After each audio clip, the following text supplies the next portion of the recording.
ఈ అంశాలకు సంబంధించి మనం వార్తలు చూసాం. ఈ అంశాలకు సంబంధించి మనతో పాటు విశ్లేషించడానికి బీఆర్ఎస్ సీనియర్ నాయకులు కురవ విజయ్ గారు ఉన్నారు. నమస్తే విజయ్ గారు. అలాగే ప్రముఖ రాజకీయ విశ్లేషకులు నిఖిల్ గారు మనకు జూమ్ ద్వారా జాయిన్ అయ్యారు. నిఖిల్ గారు గుడ్ మార్నింగ్ అండి. నమస్తే అండి, గుడ్ మార్నింగ్. రైట్, విజయ్ గారు, ప్రధానంగా చూస్తున్నాం అధికారుల అంశం సంబంధించి సర్కారు ఎట్లా వ్యవహరిస్తుంది, అధికారులను అడ్డం పెట్టుకొని అని కోర్టు ఎట్లా మొట్టికాయలేస్తుందో మనం చూస్తున్నాం. వరుసగా పెద్ద పెద్ద అధికారులను ప్రశ్నిస్తున్నటువంటి అంశం, కోర్టు మెట్లెక్కిస్తున్నటువంటి అంశం సంబంధించి మీరేమంటారు? సురేష్ గారు, ముందుగా మీకు అదేవిధంగా సోదరులు నిఖిల్ రావు గారికి, టీనీస్ ప్రేక్షకులకు నమస్కారాలండి. ఈరోజు కాంగ్రెస్ పార్టీ అధికారం లేనప్పుడు ఒక మాట, అధికారం లేకొచ్చిన తర్వాత ఇంకొక మాట. అంటే ఓడదాటేవరకు ఓడమల్లన్న, ఓడదాటిన తర్వాత బోడమల్లన్న అన్నట్టు ఈరోజు కాంగ్రెస్ పార్టీ వ్యవహారం చేస్తూ ఉంది. పార్టీగా ఉన్నప్పుడు అనేక రకాలైనటువంటి హామీలు ఇచ్చి 6 గ్యారంటీలు, 13 అంశాలు, 420 హామీలు ఇచ్చి ఈరోజు అడ్డదారిలో అధికారంలోకి వచ్చి ప్రజలను ఏమార్చి ఈరోజు మోసం చేస్తున్నటువంటి దాని నుంచి తప్పించుకోలేక వివిధ రకాలుగా తంటాలు పడుతూ ఈ రాష్ట్ర ప్రజానికాన్ని అంధకారంలోకి నెట్టేటువంటి పరిస్థితి తీసుకొచ్చింది కాంగ్రెస్ పార్టీ. మరి ఆ రోజు చాలామంది నిపుణులు కావచ్చు, చాలామంది జర్నలిస్టులు కావచ్చు, వివిధ రకాల కాంక్లేవ్లో కాంగ్రెస్ నాయకులని అడిగారు, మరి మీరు ఇన్ని రకాలైనటువంటి హామీలు ఇస్తూ ఉన్నారు, ఇన్ని రకాల గ్యారంటీలు ఇస్తూ ఉన్నారు, మరి ఈ రాష్ట్ర ఆర్థిక శాఖ సంబంధించినటువంటి సపోర్ట్ చేస్తుందా మీకు, మీరు అవన్నీ అంచనా వేసుకున్నారని అడిగితే వాళ్ళు ఏమన్నారు, ఈ రాష్ట్ర ఆర్థిక వ్యవస్థ మీద మాకు సంపూర్ణమైన అవగాహన ఉన్నది, మేము అన్నీ క్రోడీకరించుకొని హామీలు ఇస్తూ ఉన్నాము అని చెప్పేసి మాట్లాడినటువంటి ఉదంతాలు కూడా మనం మర్చిపోలేదు. మరి వాళ్ళ అధికారంలోకి వచ్చారు, మీరు ప్రజలను ఏమార్చి ఇన్ని రకాలైన గ్యారంటీలు ఇచ్చి వాళ్ళకి ఆశలు చూపించి ఈరోజు మీరు అధికారంలోకి వచ్చారు. అధికారంలోకి వచ్చిన తర్వాత మీరు హామీలను అమలు చేసే పరిస్థితి లేదు కాబట్టి మీకు తెలుసు ఈ ప్రజలని పచ్చిగా మోసం చేస్తా ఉన్నామనే విషయం తెలిసి కూడా మీరు ఈ రకంగా మోసానికి ఒడిగట్టింది కాంగ్రెస్ పార్టీ. వాళ్ళ ప్రభుత్వంలోకి వచ్చిన తర్వాత వాళ్ళు రకరకాల తంటాలు పడుతూ ఈరోజు మీరు చూడండి సురేష్ గారు, వారు ఇచ్చినటువంటి హామీలు ఏ ఒక్క హామీ కూడా నెరవేరకపోగా ఉన్నటువంటి స్కీమ్లను కూడా వారు ఎత్తేసేటువంటి పరిస్థితి ఏర్పడతా ఉంది. మీరు చూడండి, గతంలో కేసీఆర్ గారు రైతు బంధు పేరు మీద దాదాపు 72,000 కోట్ల రూపాయలు రైతుల ఖాతాలు నేరుగా వేసినటువంటి చారిత్రక నేపథ్యం కేసీఆర్ గారిది. అదేవిధంగా విప్లవాత్మకమైనటువంటి ఒక పథకాన్ని శ్రీకారం చుట్టారు. ఎవరైనా రైతు చనిపోతే 5 లక్షల రూపాయలు దినవారాలు పూర్తి కాక దశదిన కర్మ పూర్తి కాకటే ముందే వారి అకౌంట్లో పడేటి. మరి ఇవాళ రైతుకు సంబంధించినటువంటి ఏదైతే రైతు బీమా ఉందో ఆ రైతు బీమానికి ఎగనామం పెడుతున్నటువంటి పరిస్థితి చూడండి. ఈ రకంగా చూస్తుంది దాదాపు 10,000 కోట్ల రూపాయలు విద్యార్థులకు ఫీ రియంబర్స్మెంట్ పథకం ఉంది. దాన్ని ఎగరగొట్టేటువంటి పరిస్థితి రోజుకు దాన్ని చిన్నభిన్నం చేస్తూ దాన్ని నీరు గారుస్తున్నటువంటి పరిస్థితి చూస్తూ ఉన్నాం. విద్యార్థులకు ఆ రకంగా, నిరుద్యోగులకు 4,000 పెన్షన్ ఇస్తామని ఆ రకంగా, అదేవిధంగా మీరు దాదాపు 60 సంవత్సరాలు ప్రభుత్వ సేవల్లో ఉండి వారి జీవితాంతం వారి యొక్క మిగిలించుకున్నటువంటి దాంతో రిటైర్ అయిన తర్వాత రిటైర్మెంట్ బెనిఫిట్స్ వస్తాయి. ఆ బెనిఫిట్స్తోనే మేము మా యొక్క ఇండ్లు కట్టుకోవచ్చు, పిల్లలకి పెళ్ళిళ్ళు చేసుకోవచ్చు, చిన్న చదువులు చదివించవచ్చు అని సేవింగ్స్ పెట్టుకోవచ్చు అనేటువంటి ఒక బలమైన ఆశతో ఉన్నటువంటి రిటైర్ అయినటువంటి ఉద్యోగులకు కూడా ఈరోజు పెన్షన్ ఇచ్చేటువంటి పరిస్థితి లేదు, వారి బెనిఫిట్స్ ఇచ్చేటువంటి పరిస్థితి లేదు. ఈ రకంగా చూస్తే వారి పేరుకు మాత్రమే మేము 1వ తారీఖు మాత్రమే జీతాలు ఇస్తున్నామని చెప్పేసి మాట్లాడుతూ ఉన్నారు. మరి ఇవాళ చూడండి, అవుట్ సోర్సింగ్ ఉద్యోగులు కావచ్చు, కాంట్రాక్ట్ ఉద్యోగులు కావచ్చు, కస్తూర్బా బాలికల స్కూళ్ళల్లో పనిచేసే వాళ్ళు కావచ్చు, వివిధ ప్రభుత్వ ఆఫీసుల్లో పనిచేసేటువంటి కింది స్థాయి ఉద్యోగులకు కావచ్చు, చాలామందికి 4 నెలల నుంచి 5 నెలల నుంచి జీతాలు ఇవ్వక ఈరోజు వాళ్ళని ఇబ్బంది పెడుతున్నటువంటి పరిస్థితి. ఏ రకంగా చూసినా వారు చివరికి కాంట్రాక్టర్లు, మన ఊరు మనబడినటువంటి కార్యక్రమం ద్వారా పనిచేసినటువంటి చిన్న కాంట్రాక్టర్లు వాళ్ళకు కూడా ఇవాళ ఎగనామం పెట్టేటువంటి పరిస్థితి ఉన్నది. మరి ఇవన్నిటి కూడా వివిధ రకాల ప్రజలు వారికి చివరిగా ఏ అవకాశం లేదు కాబట్టి కోర్టు మెట్లు ఎక్కి న్యాయస్థానానికి వెళ్ళి న్యాయస్థానం నుంచి రిలీఫ్ తీసుకునేటువంటి పరిస్థితి ఉంటే న్యాయస్థానం ఇచ్చినటువంటి ఆదేశాలను అమలు చేసే పరిస్థితి లేదు కాబట్టి ఈ రాష్ట్ర ఆర్థిక శాఖ ఈరోజు నిద్రావస్థలో ఉన్నది. మీరు చూడండి, సెక్రటేరియట్కి వెళ్తే ఎవరైనా అని జవాబుదారీతనంతో పనిచేయాలి. ఒకవైపు బట్టి విక్రమార్క గారు ఆర్థిక శాఖ మంత్రి, వారి పేషీలోకి వెళ్తే 3 అంచెల భద్రతతో దాటుకొని వెళ్లాల్సినటువంటి పరిస్థితి ఉంది. మరి వారి శాఖ కార్యదర్శి అయినటువంటి సందీప్ కుమార్ సుల్తానియా గారు దొంగలాగా తిరుగుతా ఉన్నాడు. ఇవాళ ఎంసీహెచ్ఆర్లో కాసేపు ఆయన శంకలో ల్యాప్టాప్ పెట్టుకొని ప్రగతి ప్రజాభవన్లో అక్కడ కూర్చుంటా ఉన్నాడు, ఎంసీహెచ్ఆర్లో ముఖ్యమంత్రి గారి దగ్గర కూర్చుంటా ఉన్నారు. అదేవిధంగా వివిధ మంత్రులు ఉంటారు, మంత్రుల దగ్గరికి వెళ్ళి మీ బిల్స్ ఏంది, మీ పర్సెంటేజ్లు ఏంది కొడుతా అని చెప్పేసి వారి చుట్టూ తిరుగుతూ ఉన్నాడు తప్ప ప్రజలకు అందుబాటులో లేడు. అందుకోసమే అన్నది అలా రాష్ట్ర అత్యున్నత స్థానమైనటువంటి న్యాయస్థానం హైకోర్టు చాలా ఘాటైనటువంటి వ్యాఖ్యలు చేసింది. మరి మీరు ఒక్కొక్క అధికారి మీద దాదాపుగా 3,000 నుంచి 4,000 కేసులు పెండింగ్ ఉన్నాయి. జిల్లా కలెక్టర్లు కావచ్చు, సెక్రటరీలో అధికారులు కావచ్చు, ఆల్ హెచ్ఓడీస్ మీద కావచ్చు, రకరకాల కేసులు ఒక్కొక్క అధికారి మీద 4,000, 5,000 కేసులు ఉన్నాయి. ఒక్కొక్క అధికారి మీద దాదాపు 100 నుంచి 500 కంటెంప్ట్ కేసులు నడుస్తూ ఉన్నాయంటే ఈ రాష్ట్రం తిరోగమనం వైపు వెళ్తూ ఉందా, పురోగమనం వైపు వెళ్తూ ఉందా అర్థం చేసుకోవాల్సి ఉంది.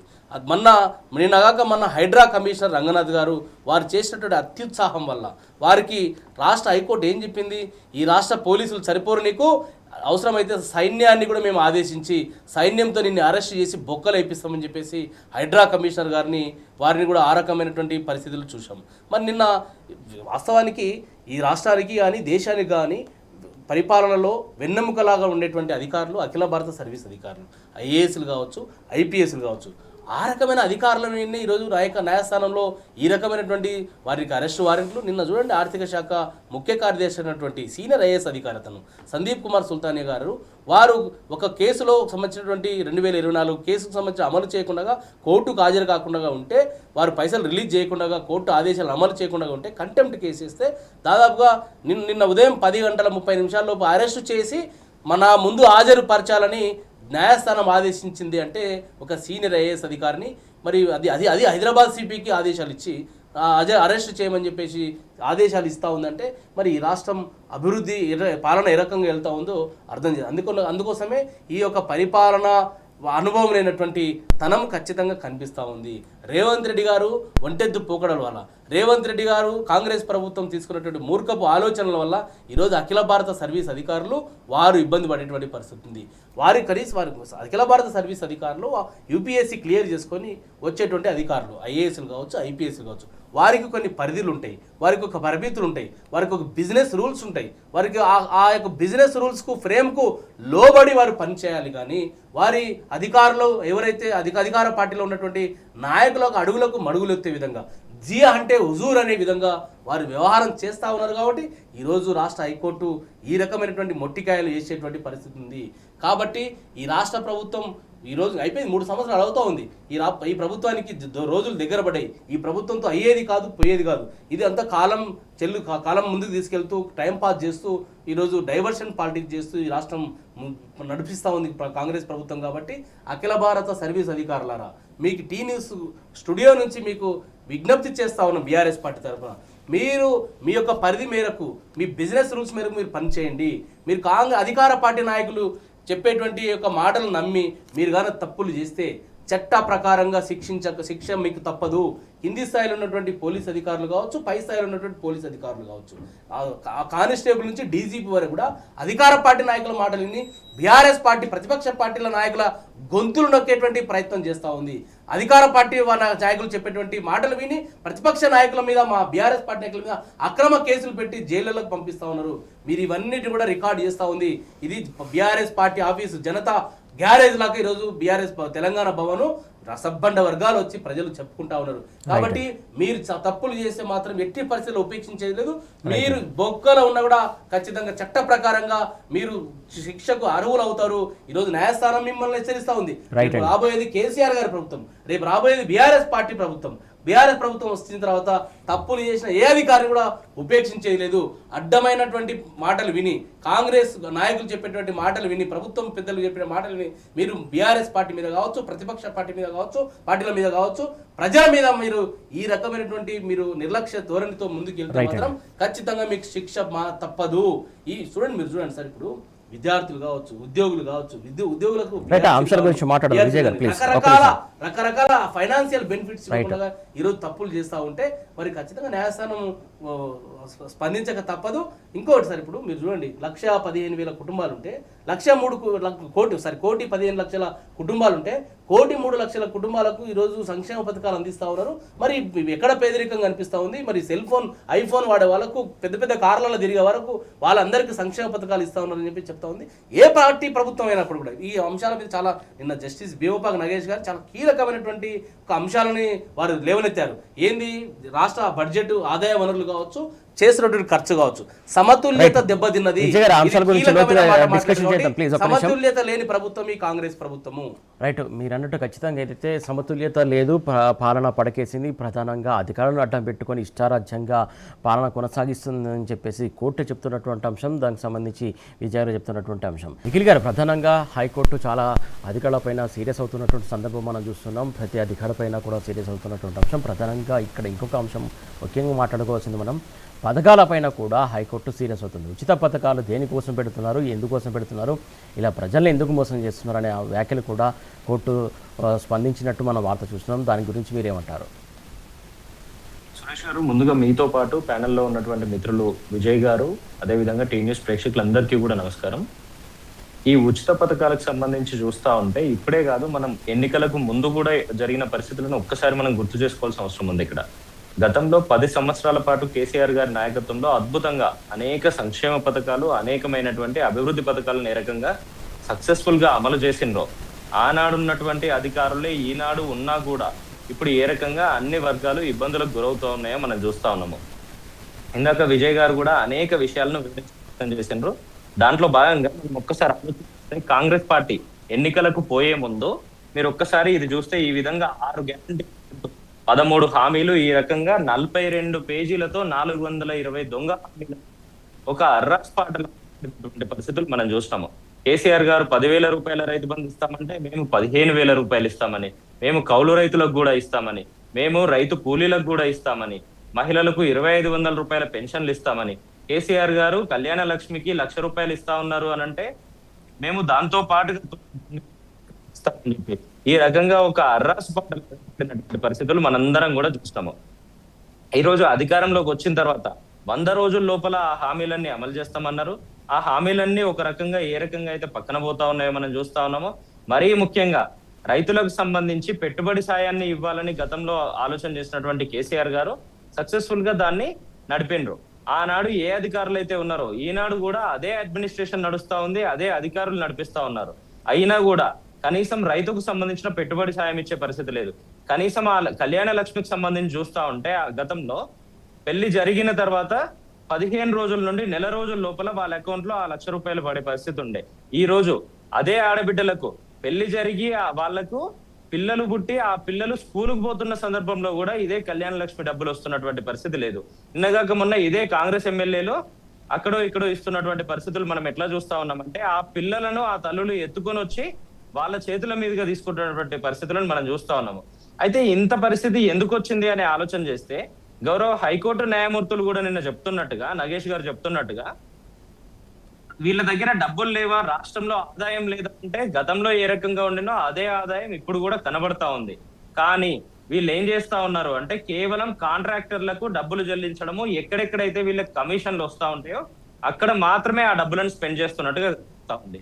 వీళ్ళే చెప్తున్నటువంటి విషయం ఏంటంటే, గతంలో కేసీఆర్ గారి ప్రభుత్వం అనేక అప్పులు చేసింది అని ఒక అబద్ధాన్ని వండివర్చే ప్రయత్నం చేస్తే కూడా స్పష్టంగా ఇదే కాంగ్రెస్ పార్టీ అధికారంలోకి వచ్చిన తర్వాత ఆర్బీఐ, కాగు అంటే అనేక సంస్థలు, మరీ ముఖ్యంగా కేంద్ర ప్రభుత్వం కూడా చాలా స్పష్టంగా చెప్పింది, కేసీఆర్ గారి ప్రభుత్వం చాలా తక్కువ అప్పులు చేసింది. మీరు చెప్తున్నట్టుగా 7 లక్షల కోట్లు, 8 లక్షల కోట్లు, 9 లక్షల కోట్లు కాకుండా కేవలం 2.5 లక్షల కోట్లు మాత్రమే 10 సంవత్సరాల కాల పరిమితిలో అప్పులు చేసింది అని స్పష్టంగా చెంపపెట్టులాగా సమాధానం చెప్పింది. అయినా కూడా వీళ్ళు ఈ రోజు ఏం చేస్తా ఉన్నారంటే, ప్రతి నెల 12, 13, 14,000 కోట్ల రూపాయలు, 15,000 కోట్ల రూపాయలు ప్రతి నెలకు వీళ్ళు అప్పులు తీసుకొస్తా ఉన్నారు. ఈ రోజు రాష్ట్రం నుండి దాదాపుగా 17-18,000 కోట్ల ఆదాయం వస్తా ఉంది. వీళ్ళు మళ్ళీ స్పెషల్ గా ఈ 14-15,000 కోట్ల అప్పులు తీసుకొస్తా ఉన్నారు. ఇన్ని అప్పులు తీసుకొచ్చి మీరు ఆ డబ్బులన్నీ ఎక్కడికి పోతా ఉన్నాయి అనేది కనీసం ఈ రోజు ఒక క్లూ కూడా ఉన్నటువంటి పరిస్థితి లేదు. ఇన్ని జరుగుతూ పోనీ అభివృద్ధి మీదనైనా ఖర్చు చేస్తా ఉన్నారా అంటే అటువైపు కూడా ఆలోచన చేస్తున్నటువంటి పరిస్థితి లేదు. ఎక్కడికెక్కడ రాష్ట్రంలో అభివృద్ధి పడకేసినటువంటి పరిస్థితి. సంక్షేమానికి ఖర్చు చేస్తున్నారా అంటే మీరు ఇచ్చినటువంటి ఇదే హామీలన్నీ కూడా పక్కన పోయినటువంటి పరిస్థితి. ఈ హామీలు పక్కన పోయినాయి, అభివృద్ధి పక్కన పోయింది. పొద్దున్న లేస్తే వీటి మీద మీలాంటోళ్ళు, నాలాంటోళ్ళు, మిత్రులు విజయ్ లాంటోళ్ళు ప్రశ్నిస్తా ఉంటే ఏం చేస్తా ఉన్నారు అని అంటే, మన ఇళ్లకు పోలీసులను ఏ రకంగా పంపాలి, మన గొంతులను ఏ రకంగా నొక్కాలి, మన మీద కేసులు, నిర్బంధాలు, ఆంక్షలు ఏ రకంగా పెట్టాలనేది మాత్రమే ఆలోచిస్తా ఉన్నారు.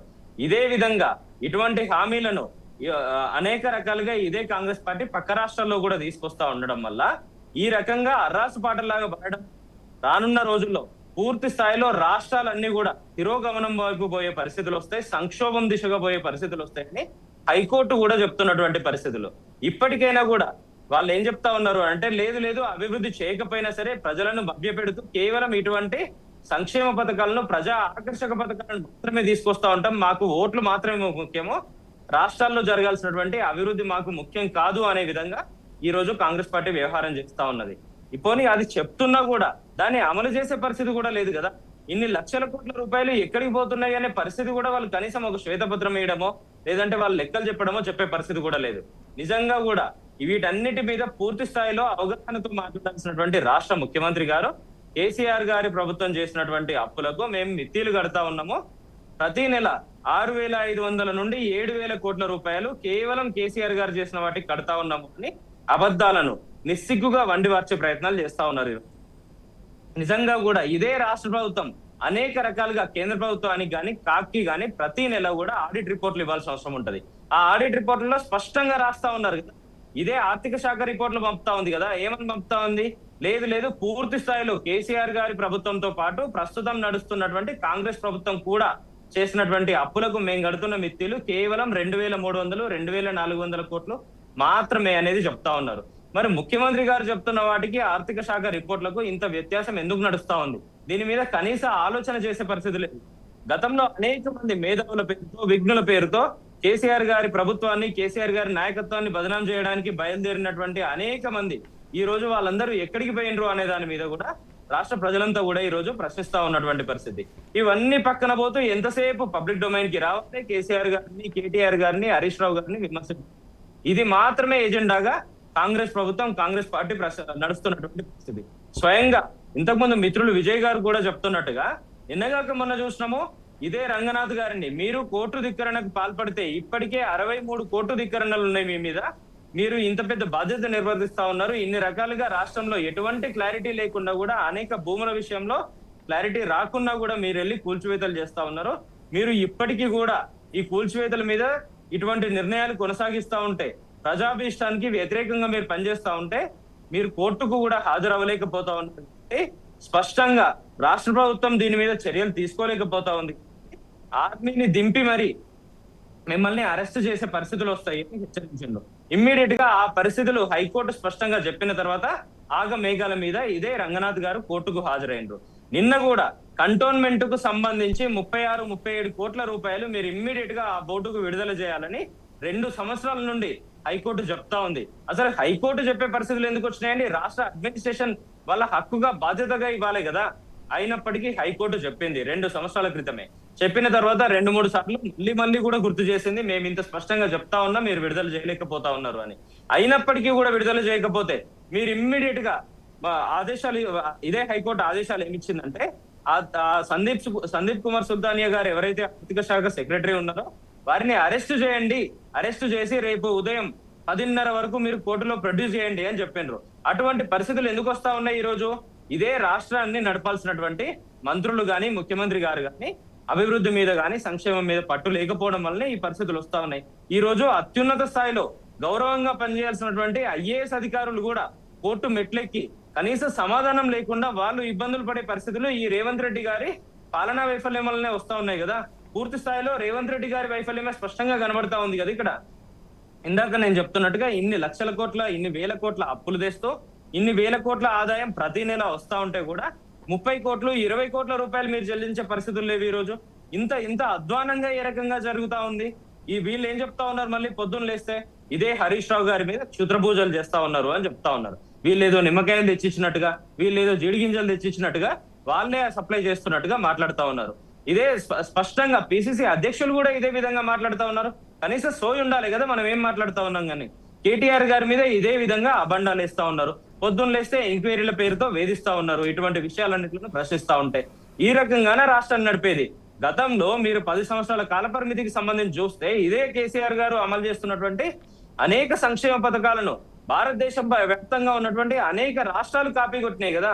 ఇదే రైతు బంధుని కాపీ కొట్టినాయి, ఇదే మన మిషన్ భగీరథను కాపీ కొట్టినాయి, మిషన్ కాకతీయని కాపీ కొట్టినాయి, ఇదే కళ్యాణ లక్ష్మిని కాపీ కొట్టినాయి, ఇదే టీఎస్ ఐపాస్ ను కాపీ కొట్టినాయి. ఇట్లా చెప్తూ పోతే అనేక సంక్షేమ పథకాలను అనేక రాష్ట్ర ప్రభుత్వాలు మాత్రమే కాకుండా భారతదేశ స్థాయిలో ఉన్నటువంటి కేంద్ర ప్రభుత్వమే కాపీ కొట్టిన పరిస్థితులను మనం చూసినాము. ఇప్పుడు మీరు అటువంటి ఆల్రెడీ సక్సెస్ఫుల్ గా నడుస్తున్నటువంటి ఉన్న సంక్షేమ పథకాలను నడిపే పరిస్థితి లేదు, కొత్తవి తెచ్చే పరిస్థితి లేదు, పోనీ అభివృద్ధినన్నా చేస్తా ఉన్నారు అని అంటే అది కూడా చేసే పరిస్థితి లేదు. గతంలో మీరు కేంద్ర ప్రభుత్వానికి సంబంధించి ఏ అవార్డులు ఇచ్చే పరిస్థితి ఉన్నా కూడా నెంబర్ 1, నెంబర్ 2 పొజిషన్ లో ఇదే కొత్త రాష్ట్రంగా ఏర్పడ్డా కూడా తెలంగాణ ముందుండే పరిస్థితులు ఉండే. కంప్లీట్ గా చిట్ట చివరికి పోతున్నటువంటి పరిస్థితి. ఇప్పటికైనా కూడా రేవంత్ రెడ్డి గారి నేతృత్వంలో ఇదే కాంగ్రెస్ ప్రభుత్వం బుద్ధి తెచ్చుకొని అయినా కూడా ఇటువంటి హైకోర్టు కూడా ఈరోజు చీవాట్లు పెట్టే పరిస్థితి కాకుండా పూర్తి స్థాయిలో అభివృద్ధి సంక్షేమ పథకాలను, అభివృద్ధిని సంక్షేమాన్ని జోడెట్లాగా మీరు కూడా పరుగులెత్తిస్తా ఉంటే కేసీఆర్ కన్నా గొప్పగా మీరు అభివృద్ధిని చేసి చూపియండి, గొప్పగా సంక్షేమాన్ని చేసి చూపియండి. కేవలం ఈ విధ్వంసాలకు సంక్షోభాలకు మాత్రమే అలవాటు పడ్డట్టుగా స్పష్టంగా కనబడతా ఉంది. ఇటువంటి ఆలోచనలు ఇప్పటికన్నా విరమించుకోవాల్సిన అవసరం ఉంది. రైట్ నిఖిల్ గారు. విజయ్ గారు, ముఖ్యంగా ఇక్కడ చూసుకున్నట్టయితే శ్రీశైలం నిండుకుండలా తలపిస్తున్నటువంటి సిచ్యువేషన్ మనం చూస్తున్నాం. దానికి సంబంధించి అంత నిండుకుండలా ఉన్నా కూడా నీళ్లు ఎత్తరేందుకు అనేది తెలంగాణ సమాజం ప్రశ్నిస్తుంది. ప్రధాన ప్రతిపక్షమైనటువంటి బీఆర్ఎస్ క్యాడర్ మొత్తం ప్రశ్నిస్తుంది. అయినా కూడా కాంగ్రెస్లో ఎందుకు చలనం రావట్లేదు? మొన్నటి వరకు చూసాం గోదావరి నీళ్ళు ఎత్తక కిందికి వదిలేస్తారు. ఇప్పుడు ఈ నీళ్ళను కూడా కిందికి వదిలేయడం కుట్రనా అనుకోవాలా? ఉమ్మడి సమైక్య పాలనలో పాలమూరు జిల్లాను ఒక ఎడారి ప్రాంతంగా మార్చి వలసల జిల్లాగా మార్చినటువంటి సమైక్య పాలకులు కాంగ్రెస్ ప్రభుత్వాలు కావచ్చు, తెలుగుదేశం ప్రభుత్వాలు కావచ్చు. పెండింగ్ ప్రాజెక్టులు పెట్టిపోయింది కాంగ్రెస్ పార్టీ. తెలంగాణ వచ్చే వరకు ఉమ్మడి మహబూబ్నగర్ జిల్లాలో మొత్తం సాగునీటి లెక్కలు చూసుకున్నట్లయితే 1,00,000 ఎకరాల ఆయకట్టు కూడా దాటినటువంటి పరిస్థితులు స్వాతంత్రం వచ్చినప్పటి నుంచి 2014 వరకు తెలంగాణ వచ్చి కేసీఆర్ గారు ముఖ్యమంత్రి అయ్యే వరకు కూడా ఈ లెక్కలు చెప్తా ఉన్నాయి.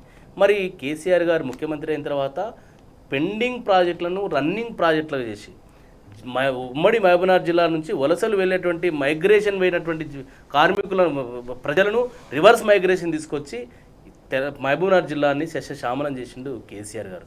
పెండింగ్ ప్రాజెక్టులు అయినటువంటి కల్వకుర్తి, నెట్టెంపాడు, భీమా, కోయల్ సాగర్ లాంటి ప్రాజెక్టులను పూర్తి చేసి 10 లక్షల ఎకరాలకు వివిధ ప్రాజెక్టుల రూపకం కావచ్చు, మిషన్ కాకతీయ ద్వారా కావచ్చు, చెరువులని నీళ్లు నింపి 10 లక్షల ఎకరాలకు నీళ్లు ఇచ్చినటువంటి అపర భగీరథుడు కేసీఆర్ గారు. ఆ రోజు ఉమ్మడి రాష్ట్రంలో ఉన్నప్పుడు ఎప్పుడు చూసినా క్రాప్ హాలిడేని ప్రకటించేది ప్రభుత్వాలు. కానీ కేసీఆర్ గారు వచ్చిన తర్వాత క్రాప్ హాలిడే అనేటువంటి ప్రశ్ననే ఉత్పన్నం కాలేదు. మళ్ళీ ఈరోజు 2023లో అధికారంలోకి వచ్చినప్పటి నుంచి, కాంగ్రెస్ పార్టీ వచ్చినప్పటి నుంచి 3 సీజన్లకు ప్రతి సీజన్ క్రాప్ హాలిడేని ప్రకటిస్తూ ఉంది.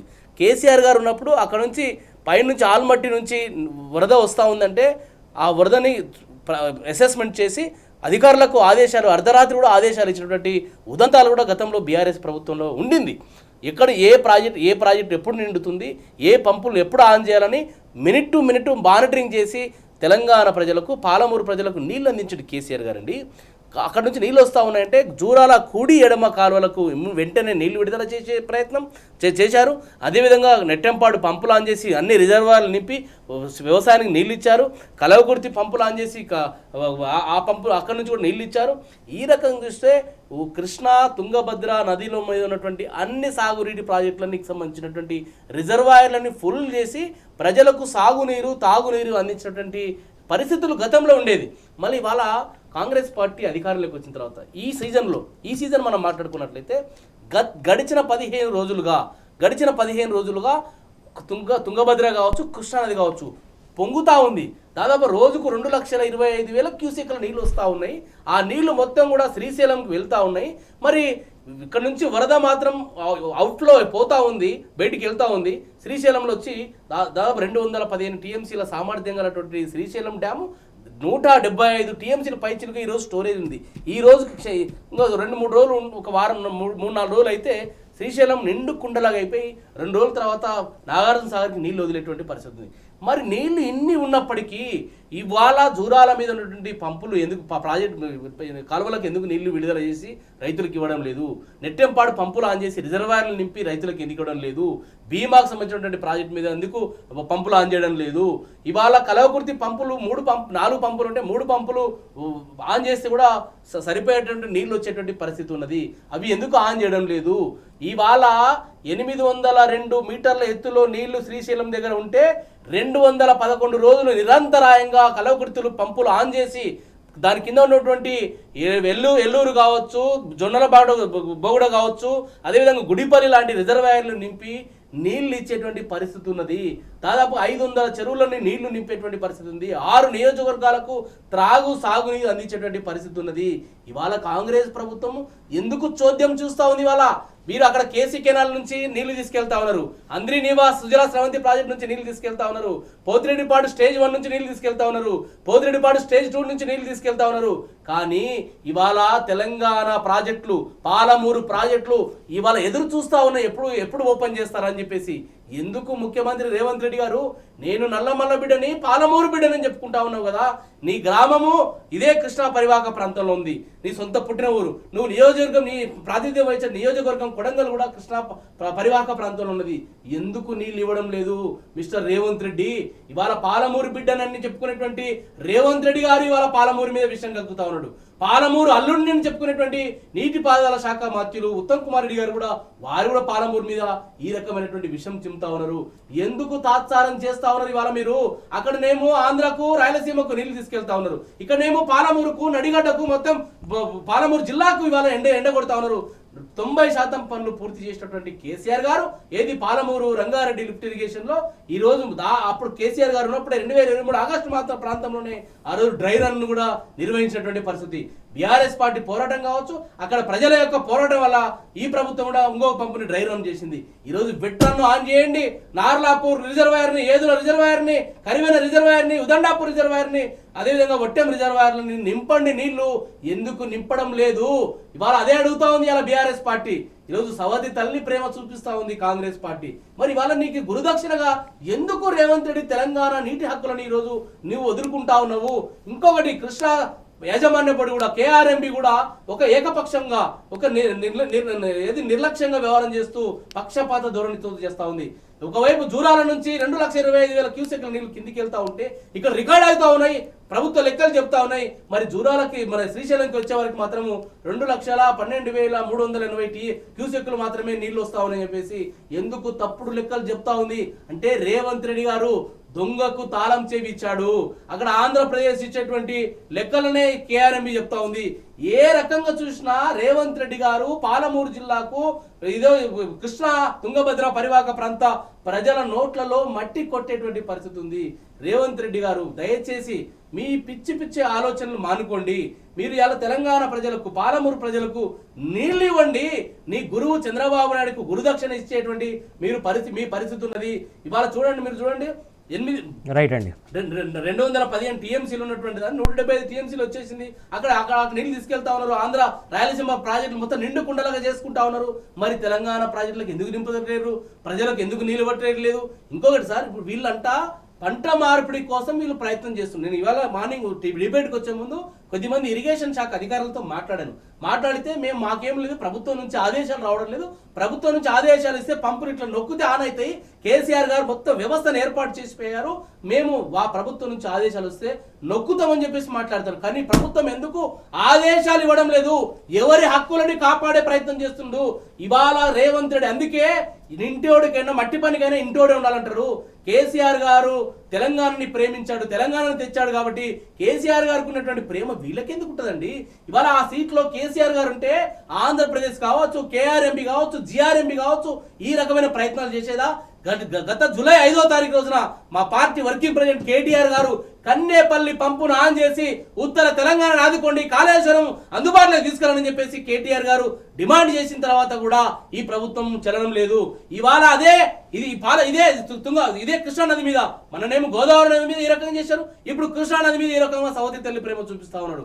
నార్లాపూర్ పంపులు ఆన్ చేయకపోతే ఈ నెల 11 వరకు గడువు ఇచ్చింది బీఆర్ఎస్ పార్టీ, డెడ్ లైన్ ఇచ్చింది కాంగ్రెస్ పార్టీకి. ఖచ్చితంగా 11వ తారీఖు రోజు కేటీఆర్ గారు లక్షలాది మంది రైతులని వెంట వేసుకొని నార్లాపూర్ పంపులు సందర్శిస్తారు. నా అవసరమైతే రైతుల పక్షాన వారే పంపులు ఆన్ చేసుకునేటువంటి పరిస్థితులు ఉన్నది. రేవంత్ రెడ్డి గారు, నువ్వు పాలమూరు బిడ్డనని చెప్పుకుంటూ పాలమూరు ప్రజలకు ఈరోజు పంగనామం పెడతా ఉన్నావు. ఈ ఆటలు ఎక్కువ రోజులు నడవదిది. ఖచ్చితంగా ప్రజలు బుద్ధి చెప్పడం ఖాయము.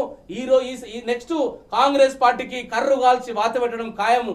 ఎందుకంటే కళ్ళెదురుగా నీళ్లు వెళ్తా ఉన్నాయి, మనకు కనిపిస్తా ఉన్నాయి. నీళ్లు వరద పైనుంచి వర్షాలు వచ్చి భగవంతుడి దయ వల్ల మనకు నీళ్లు వచ్చా ఉన్నాయి. కానీ నీళ్లు ఉండి కూడా, అన్నం ఉండి కూడా, ప్లేట్లో అన్నం ఉండి కూడా తినలేనటువంటి పరిస్థితి ఈ రోజు రేవంత్ రెడ్డి సర్కార్ తీసుకొచ్చింది. ఎవరి హక్కులను కాపాడుతా ఉన్నారు మరి ఇవాళ?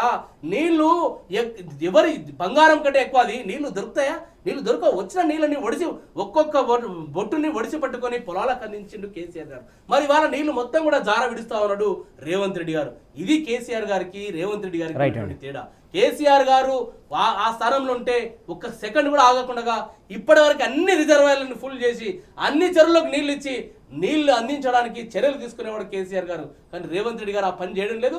తెలంగాణను ఎండగొడతా ఉన్నాడు. పాలమూరును ఎండగొట్టడానికి కోసం వారు కంకణం కట్టుకున్నారు. ఖచ్చితంగా కర్రు గాల్చి వాత పెట్టడం ఖాయం మిస్టర్ రేవంత్ రెడ్డిని హెచ్చరిక చేస్తారు. రైట్. తెలంగాణ సమాజానికి, తెలంగాణ ప్రయోజనాలకు ఎక్కడ కూడా పాజిటివ్గా ఈ సర్కారు పనిచేయట్లేదు. ప్రధానంగా తెలంగాణకు వ్యతిరేకంగానే పనిచేస్తుంది. నీళ్ళ విషయంలో కావచ్చు, నిధుల విషయంలో కావచ్చు, అన్ని విషయాల్లో కావచ్చు. మొత్తానికి తెలంగాణకు అన్యాయం చేసే రీతిలోనే ఈ కాంగ్రెస్ పాలన కొనసాగుతుందని చెప్పేసి విజయ్ గారు చెప్తున్నటువంటి. గిలి గారు, మనం ప్రాజెక్టుల విషయంలో, తెలంగాణ ప్రాజెక్టుల విషయంలో చూస్తూ ఉన్నాం. ప్రధానంగా చాలా ప్రాజెక్టులకు సంబంధించి అన్ని పొడవ పెట్టి నీటిని వృధాగా కింద ఉన్నటువంటి దిగువ రాష్ట్రమైనటువంటి ఏపీకి తరలించుకుపోతున్నా కూడా కాంగ్రెస్ సర్కార్లో మాత్రం చలనం కరువవుతుంది. పట్టించుకున్నటువంటి పరిస్థితి కనబడట్లేదు.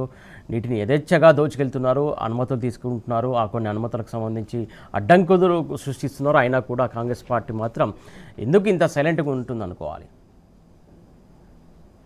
స్పష్టంగా గత 2.5 సంవత్సరాల నుండి మనం అనేక విధాలుగా చూస్తా ఉన్నాము. ఎంతసేపు మన దగ్గర ఉన్నటువంటి నీళ్ళన్నిట్లను కూడా ఇటువైపు గోదావరికి సంబంధించి అయితే ఏంది, ఇటువైపు కృష్ణా నదికి సంబంధించి అయితే ఏంది, 2 రకాలుగా కూడా మన దగ్గర నీళ్లను లిఫ్ట్ చేయకపోవడము, నీళ్లను అక్కడ ఉన్నటువంటి రైతాంగానికి అందించకపోయే కుట్రలో భాగంగా ఈరోజు పక్క రాష్ట్రాలకు అందించే ఆలోచనలు చేస్తా ఉన్నారు.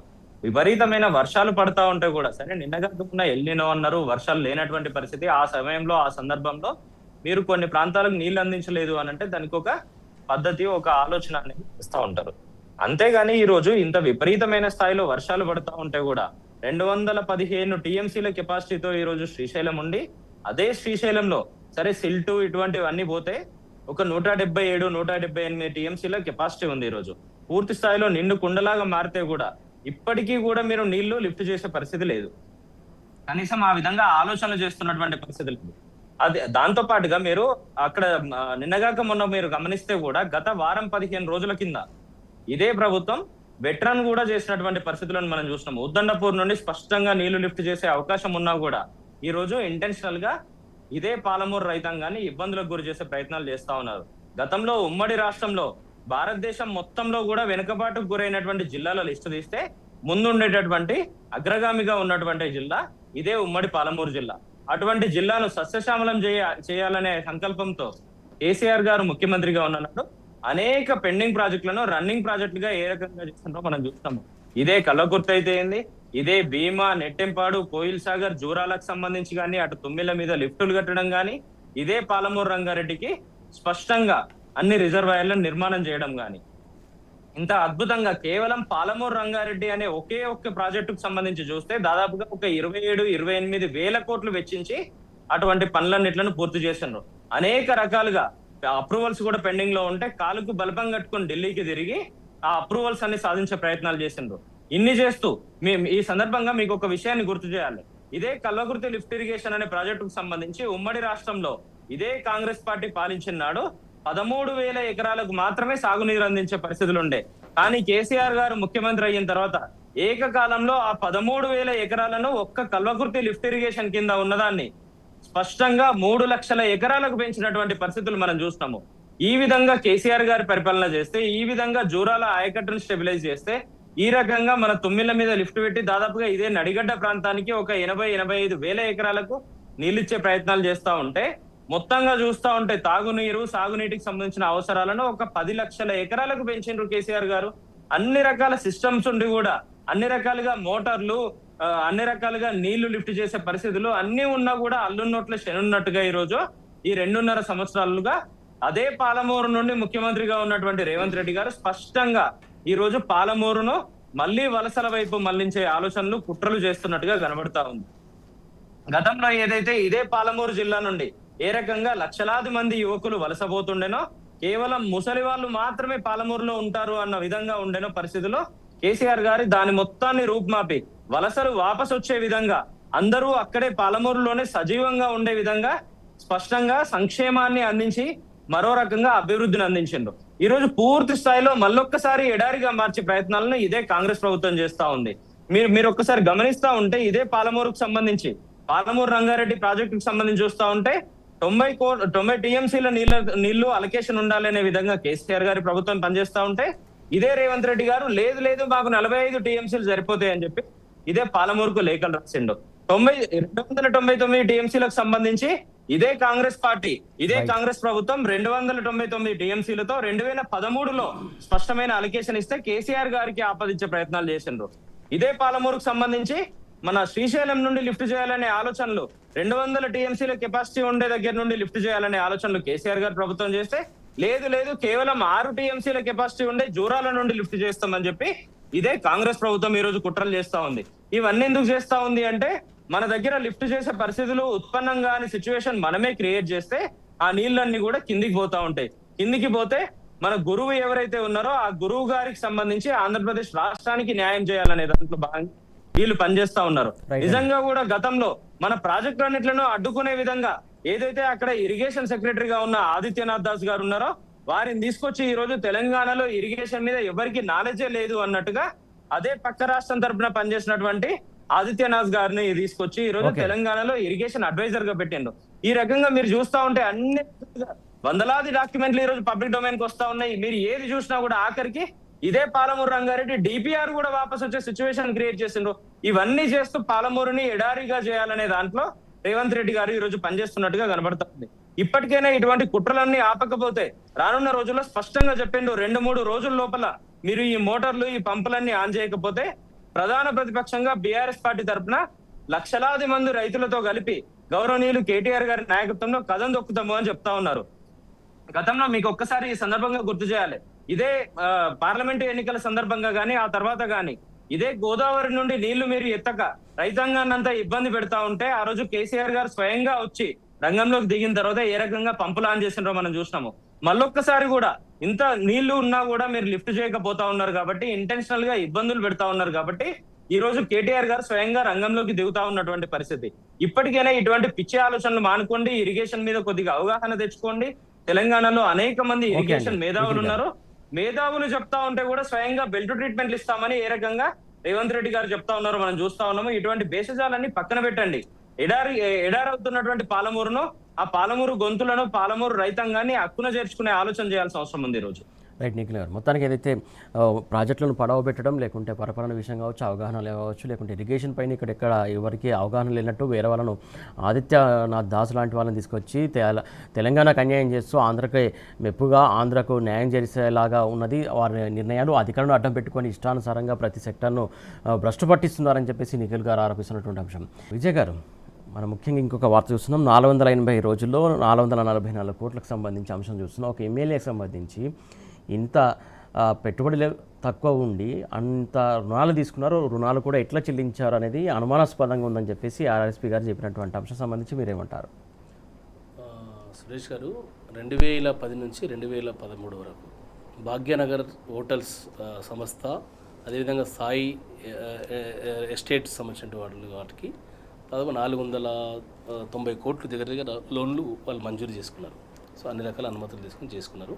2010-13 నుంచి నడుస్తున్నటువంటి యొక్క వ్యవహారము వీళ్ళు ఏదైతే తాకట్టు పెట్టారో ఈ బ్యాంకులు తీసుకున్నట్టు ప్రేమ్సాగర్ రావు, మంచిర్యాల శాసనసభ్యుడు ప్రేమ్సాగర్ రావు గారు, వారు పార్ట్నర్స్ ఉన్నటువంటి వారి కుటుంబ సభ్యులు ఉన్నటువంటి కంపెనీలకు సంబంధించినటువంటిది ఈ సేల్స్ కంపెనీలకు సంబంధించినటువంటి దాంట్లో వాళ్ళు పెట్టినటువంటి డాక్యుమెంట్స్ ఏవైతే ఆ డాక్యుమెంట్స్ని ల్యాండ్స్ కావచ్చు, ప్రాపర్టీస్ కావచ్చు, ఐపీ పెట్టి ఆక్షన్ పెట్టినటువంటి పరిస్థితి కూడా బ్యాంకులు ఉండింది.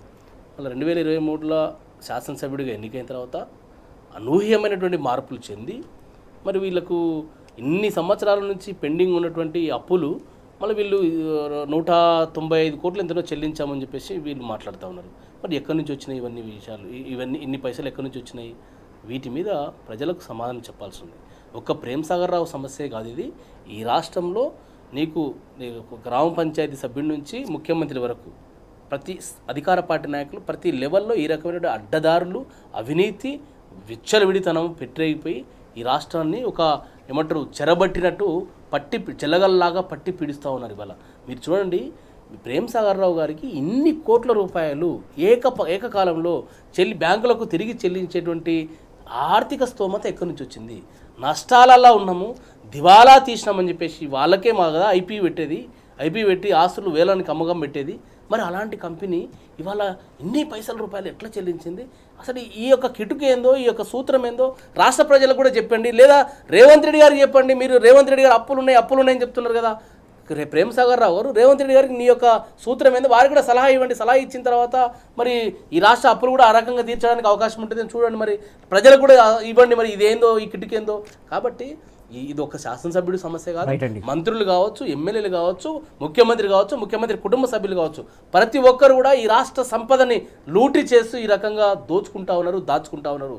అందుకోసమే అంటున్నాము, ఇది కాంగ్రెస్ ప్రభుత్వము ఒక అవినీతిమయమైన ప్రభుత్వము. అన్ని వ్యవస్థలను ఎలా చిన్నాభిన్నం చేసి దోచుకున్నటువంటి పరిస్థితి ఉంది. కాబట్టి ఖచ్చితంగా ప్రజలు అన్ని గమనిస్తూ ఉన్నారు.